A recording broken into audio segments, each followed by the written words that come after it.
Ethical AI in Research, a 2025 guide for students and researchers. Artificial intelligence is changing research, from writing assistants and data analysis to generating citations and summarizing academic papers. AI is now part of our everyday academic toolkit. But here's the big question. Just because AI can help, does it mean we should use it however we want?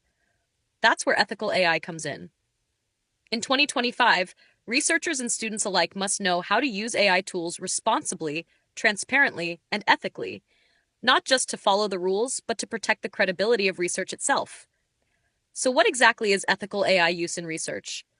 At its core, it's about making decisions that are fair, honest, and respectful to the research process, the people involved, and the knowledge being created. Let's break it down. First, transparency. If you're using AI tools like ChatGPT, Grammarly, Cite, or any other platform, you need to be honest about it. Did AI help you paraphrase something, generate a hypothesis, draft a summary? That must be disclosed, especially in your methodology or acknowledgments. Hiding AI use is not just dishonest, it can be considered misconduct. Second, authorship and originality. AI doesn't own its ideas. It doesn't think, argue, or take responsibility. That means you are still accountable for everything you submit. If an AI tool helps you write a paragraph, it's still your job to fact check, rewrite, and make sure it reflects your voice and your understanding. Submitting AI generated text without modification or citation? That's not efficient. That's plagiarism. Third, data ethics. Many AI tools are trained on huge data sets, sometimes without full transparency. If you're using AI to analyze sensitive information, like medical records, interviews, or survey results, you must consider privacy, consent, and data protection. Was the data collected ethically? Are personal identities protected? Using AI on unethical data doesn't make it clean, it makes the problem worse. Now let's talk about bias. AI learns from existing data, and that data often reflects human biases: gender bias, racial bias, cultural bias, confirmation bias. If you're using AI to generate arguments or analyze social issues, be very cautious. Blindly trusting AI results can lead to flawed or even harmful conclusions. Always apply your critical thinking. Don't let the tool think for you. So, what should you actually do to use AI ethically in research? Here are some best practices. 1. Disclose your AI use. Be upfront about which tools you used and how you used them. This builds trust and protects your academic integrity. 2. Always verify AI outputs. Whether it's a citation, a summary, or a statistical explanation, double check it. AI still makes mistakes. 3. Maintain your role as the researcher. Let AI support your process, not take over. You're the thinker, the analyst, and the author. 4. Respect your institution's guidelines. Many universities and journals are creating policies around AI. Know them and follow them. 5. Avoid over-reliance. It's tempting to let AI do the heavy lifting, but remember, research is about learning, analyzing, and understanding. Don't let those skills fade away. In short, AI is a powerful partner, but it's not a replacement for you. Use it wisely. Use it ethically. Use it to enhance, not replace, the real work of research. The future of academic research isn't just about using new tools, it's about using them responsibly. Be part of that future. Stay curious, stay honest, stay ethical. There are three main types of AI. So we're generally going to be talking about is generative AI. This is what most people right now are talking about. So this is the AI which is capable of generating new content like images or text in response to a prompt. Uh, and it's referencing a large database. So this is going to be your ChatGPT, Claude, Gemini, those kinds of AIs that most people are talking about when they say AI. But there's also narrow AI. So AI designed for a specific task. So for instance, Grammarly uses uh, more of a narrow AI, not so much for facts and generating images and stuff, but instead focused on rules of grammar. So that's kind of a narrower AI. And then there's general AI. Um, this actually doesn't exist yet. It's one of the things that people are excited and scared of. It's this theoretical ability to perform any kind of intellectual task that a human can do. So it's like a true intelligent AI. Why does AI matter in graduate school? Well, first off, AI is becoming increasingly significant in graduate education, especially in research intensive fields. It's across multiple dimensions and fields. It's impacting research methodologies, practical applications, really like enabling us to look at vast data sets really quickly and accurately if you know how to use it. It's impacting fields like economics, biology, social sciences, and learning algorithms are really able to uncover patterns that might be unable to be detected using traditional methods because data sets are too large. It's helping with, literature reviews, finding papers, even things like at that level of just the basic research. It's also used in simulations, modeling, making predictions in physics, engineering, environmental sciences, and it's can really help with the costly or time-consuming physical experiments in some fields.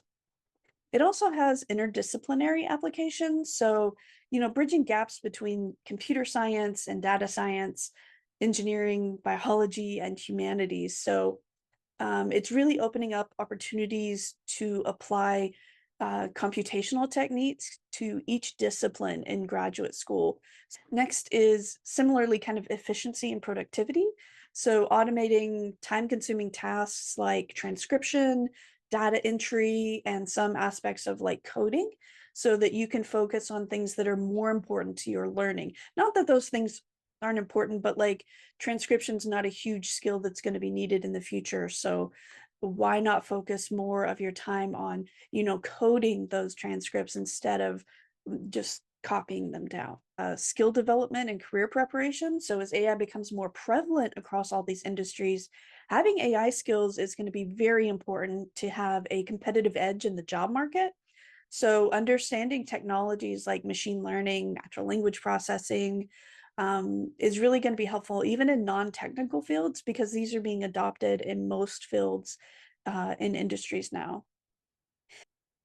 Next, kind of similarly is new research frontiers. So enabling the exploration of questions that weren't feasible before. So complex data sets, social media interactions can be looked at across vast quantities now that we weren't able to do before, and novel research insights, for instance. So there's also new emerging fields like computational biology, AI ethics. It's also impacting digital humanities and really all of these new research frontiers that are coming out of all of our departments.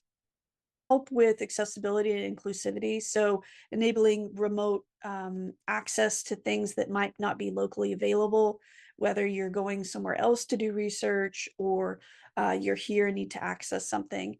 It can really help students with disabilities or providing more equitable access to educational resources and opportunities. um, really thinking about ethical literacy and responsibility is going to be a huge part of being, educators, academics, and going into professional fields, understanding what AI means for society, what it means ethically to grapple with questions about privacy, bias, fairness, transparency, and accountability in these AI systems. As future researchers, developers, policymakers, we are at the forefront of designing and implementing AI technologies that should be focused on ethical design. So minimizing that bias, ensuring fairness, respecting user privacy, all of that responsibility really starts here in academia to really understand, question, and move the needle on these issues. Um, there's also policy and governance for those in policy.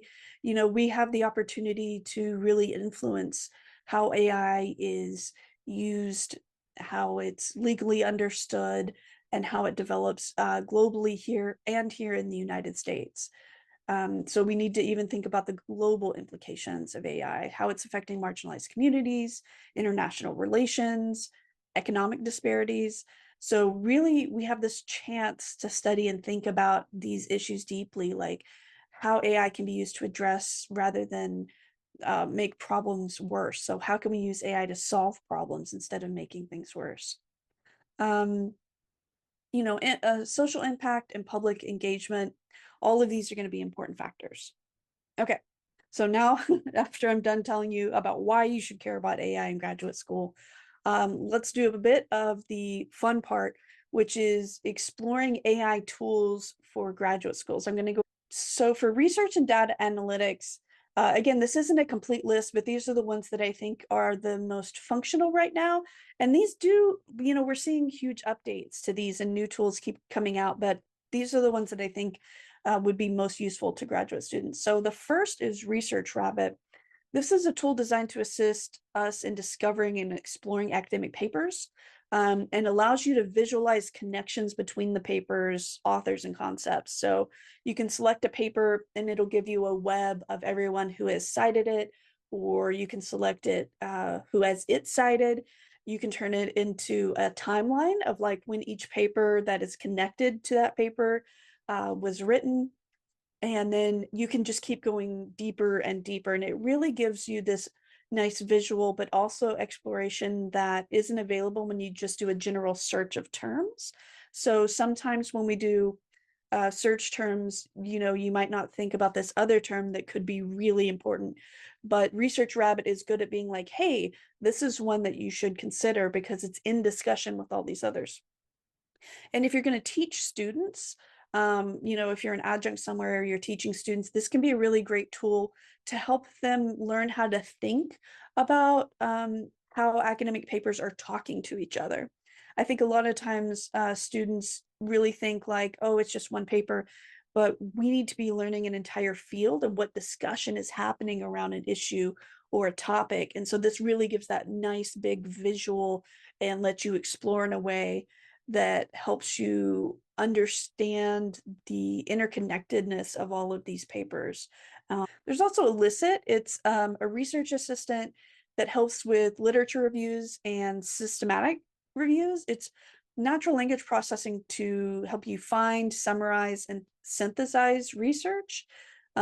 So papers that have like specific research questions, and then it can give like the outcomes. So it's a really high overview of papers. Next is Perplexity.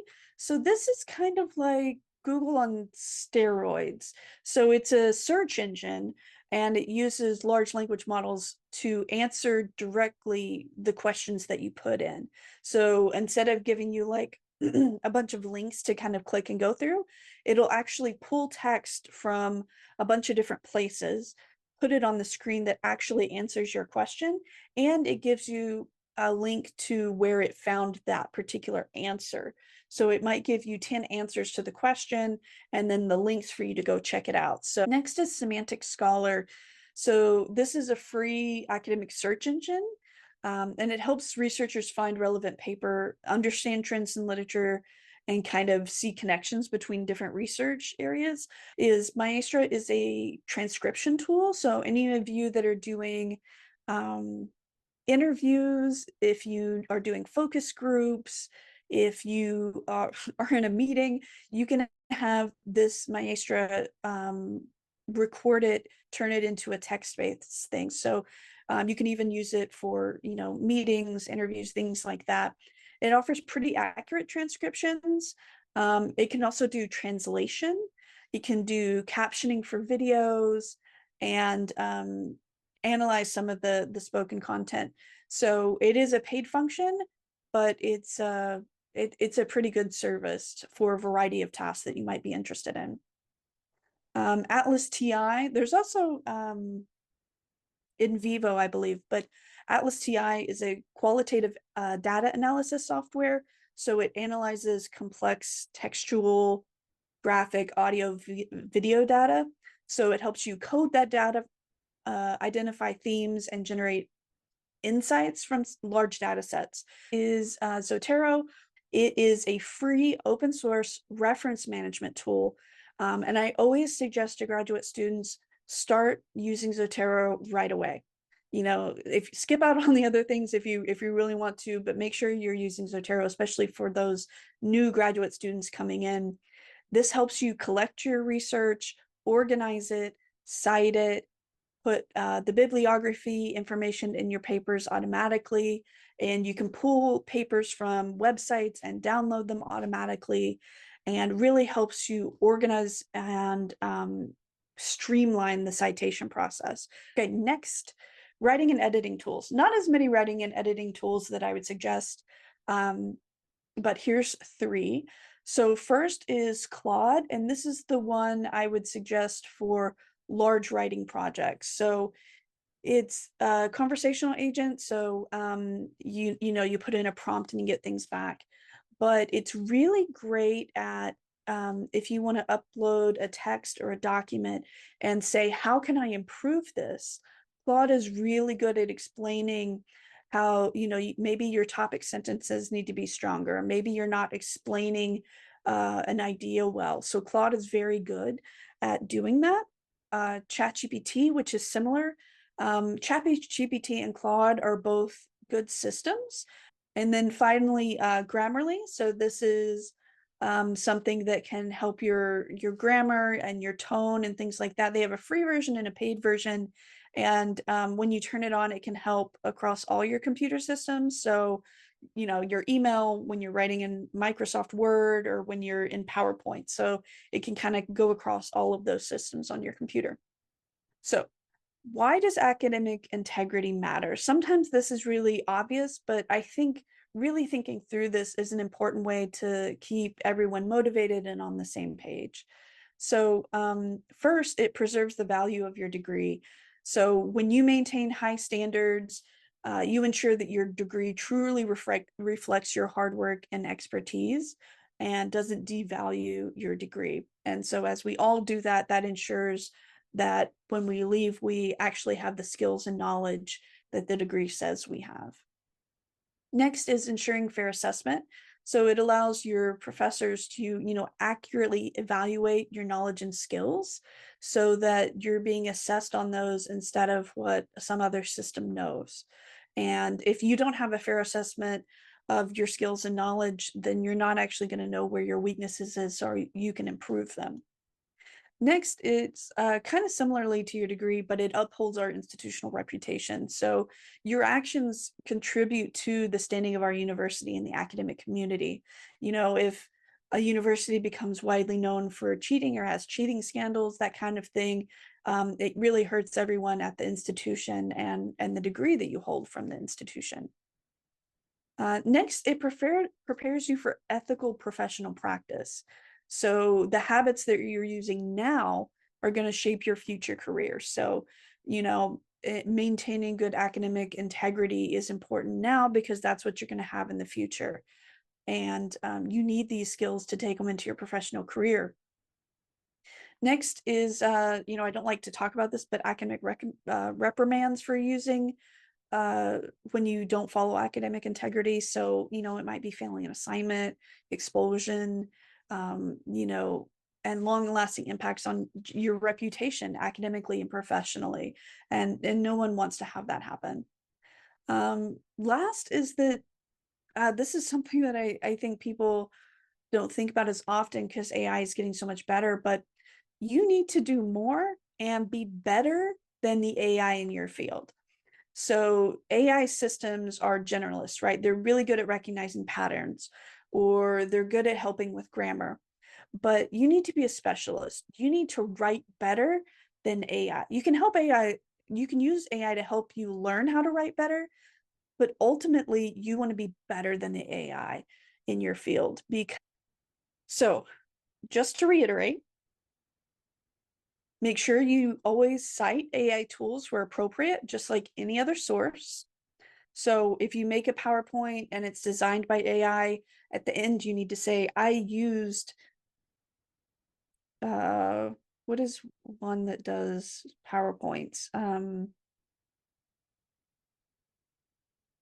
Gamma AI, to make the images and outline of the images and arrange things. Excuse me. Avoid over-reliance. So again, use AI to enhance your work, but not do the work for you. There's a big difference between those two.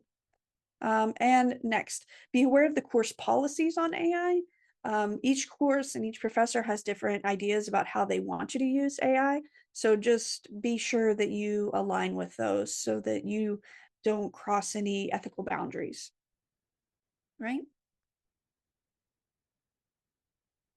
All right. So this is going to be part of the fun thing we're going to do.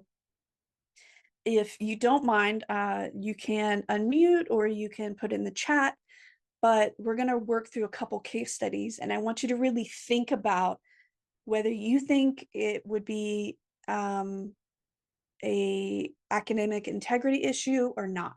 Okay. So first, should you use AI to generate writing? What do you think? There's no like right or wrong. We're just kind of practicing here. No. No? Okay. Yeah, I think for this one, it would be an integrity issue, right? Yeah. So if you're just putting in text and saying, please write a paragraph on airplane technology for me, and then you turn it in, that's going to be an ethical issue, right? However, if you're using it to generate something that is just going to be a brainstorming thing for you and then you don't turn it in, that would be okay, right? Potentially. So it's really thinking about the implications of this, right? Are you passing the work off as your own, or are you using it as a helper? So those are the yeah. Sarah says, having it set up a template for you. Yeah, that would be okay, right? Potentially using it as a template, but the content is your own. So great. Okay. What about analyzing data? Would that be an ethical issue?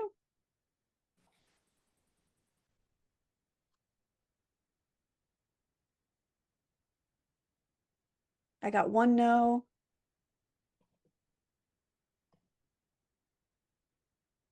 We took I took the seminar yesterday on ChatGPT 4.0, and the professor was, I didn't know ChatGPT can do that, but I thought that was a great tool to analyze data and show results and charts and stuff. So Yeah, absolutely. They're pretty good at making charts and things. So, again, but I would say this depends, right? So if the point of the assignment is to teach you how to do the data analysis, I would say that is an academic integrity issue. However, if you're using something like SPSS to analyze a statistical tool, right? That's fine, right? Or if you're using ChatGPT to help you make a chart based on that data, I think that's generally fine if your professor's okay with it. This is where the line gets blurry, right? Is what is the point of the assignment, and what skills are you potentially not practicing? So have you already taken are you in a statistics class? Then it might be a boundary that you're crossing if you're having the AI do the statistical analysis for you. However, if you're writing your dissertation and you are very clear with your professor, like, I'm going to have the AI do this for me and see what it comes up with, maybe that's okay. And so what I'm trying to get across here is that there's no complete right answer to these general questions, right? We really have to look at the particulars. What are you working on? Are you saying it's yours? Is it a skill that you need to practice in the first place, and so you're losing out on that learning? Or is this going to be a quick way for you to make progress on bigger parts that you already know how to do the statistical analysis of, and you just need to move on to the more important parts that's, thinking and analyzing what this means, right? So we need to really think about what skill am I potentially not learning or not practicing when I use the AI, or like, is the AI enhancing what I can do? So it's very, like, we really need to think about it to make sure that you're not having an academic integrity issues. And again, always talk to your professor. Just ask. They would much rather you ask and be upfront with it, because then they can have a great conversation with you about it. and they might not even know what AI can do in a particular case. And then you've taught your professor something, right? But they might know what it can do. And then if you don't ask, you've plagiarized something, or you've had an academic integrity issue. So what about generate a PowerPoint deck? When do you think you could generate a PowerPoint deck and it's okay? And when would it not be okay?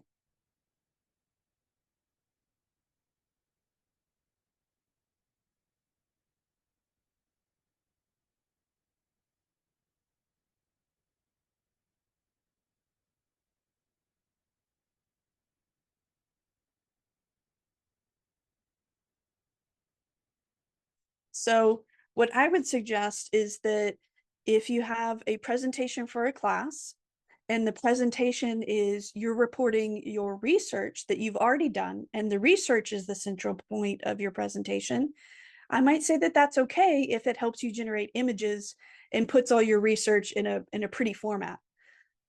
But if the professor is seeing how well you can design a presentation, then I would say no, you shouldn't be using the AI, because they want to see that you can design the deck, right?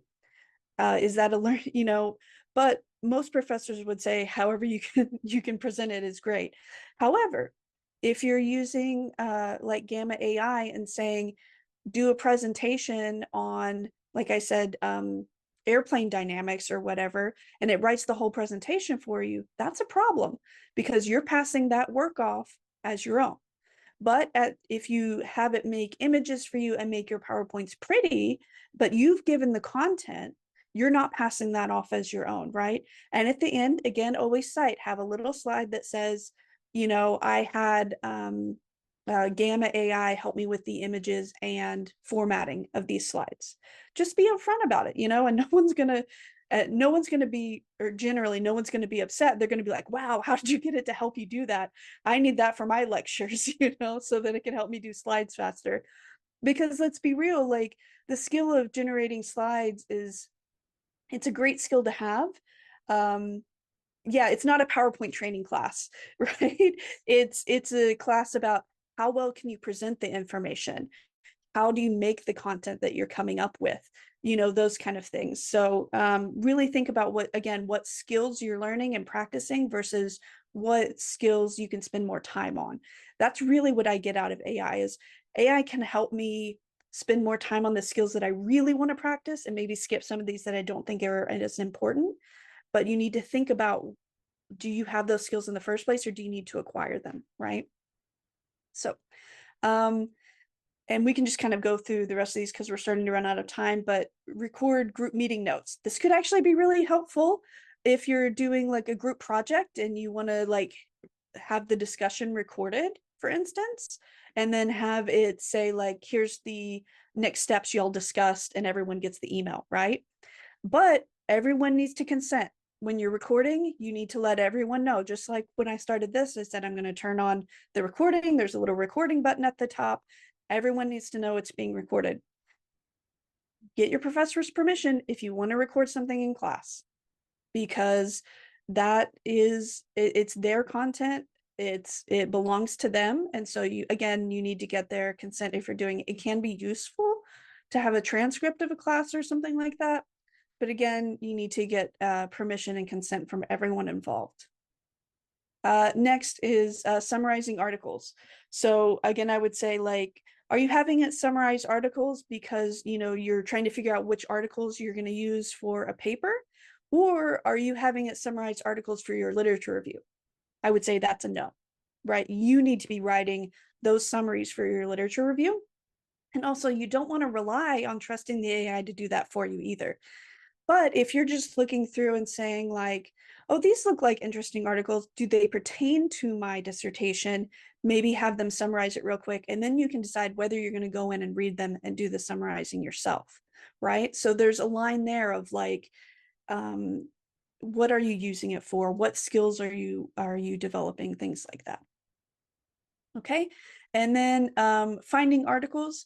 To me, I would say feel free to use AI to find any articles you can, because that's just a search function. But again, like